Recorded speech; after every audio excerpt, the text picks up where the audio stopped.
Hi friends, Balakrishna காருவோட Akhanda 2 தாண்டவம் என்ற தெலுங்கு படம் எப்படி இருக்குன்னு பார்ப்போம்.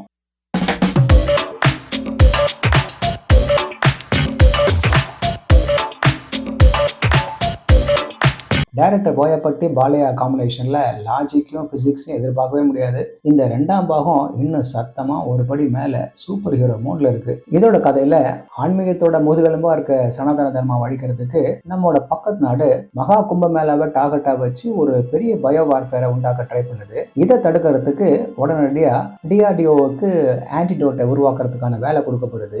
அந்த பொறுப்பு தற்செயலா நிறைய ஐக்கியம் இருக்கிற ஜனனிக்கு வருது. அவளும் அந்த தடுப்பூசியை சக்சஸ்ஃபுல்லா கிரியேட் பண்ணிடுறா.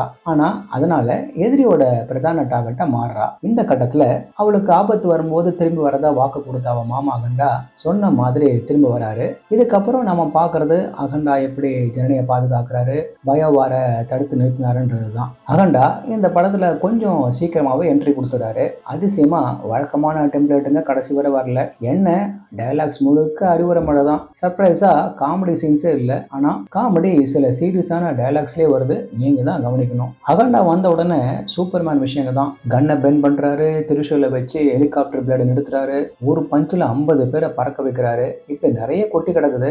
இதையெல்லாம் தன் மியூசிக்ல எலிவேட் பண்ணி நம்மள சீரியஸா என்ன நடக்க போதோன்னு பார்க்க வைக்கிறது தமன் தான். போயப்பாட்டி படத்துல இந்த தெலுங்கு கல்ச்சர், திருவிழா, கோவில் மணி, action, jewellery, saris, heavy reaction shots, மோனோலாக்ஸ்னு எதையும் விட்டு வைக்கல. அதுக்கப்புறம் தெய்வீக கோபம், இயற்கைக்கு அப்பாற்பட்ட ஆக்ஷனு, நடுவுல பிளாக் மேஜிக்கு, அரசியல் பஞ்ச் டயலாக்ஸ், ஒன் மேன் ஆர்மியா அகண்டா ஒரு திருச்சொலத்தை வச்ச பெரிய ஆர்மியை எதிர்க்கிறாருன்னு போயிட்டே இருக்கு.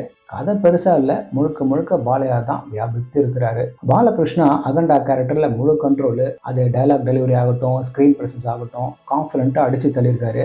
ஆதிப்பினி செட்டி கொஞ்சம் சீன் வந்தாலும் தனியா தெரிகிறாரு. இதுல இத்தனை குறைங்க முரண்பாடுங்க இருந்தாலும் பாலையாவோட எனர்ஜிக்கு நாம அடிமையாகிடுவோம். அதே போல நம்ம எதையும் போட்டு குழப்பிக்காம ரொம்ப யோசிக்காம தெய்வீகமா நினைச்சு சரணாகதி அடைஞ்சிட்டீங்கன்னா படம் கரெக்டான ட்ராக்ல போறதை உணர்வீங்க. ஸோ வேற எதையாவது எதிர்பார்த்து போனீங்கன்னா டிசப்பாயிண்ட் ஆயிடுவீங்க. அதனால ஒரு முடிவு எடுத்துட்டு படத்தை பார்க்க போங்க, என்ஜாய் பண்ணுவீங்க. ஓகே ஃப்ரெண்ட்ஸ், இதே போல இன்னொரு சுவாரஸ்யமான பட விமர்சனத்தோட சந்திக்கிறேன். நன்றி.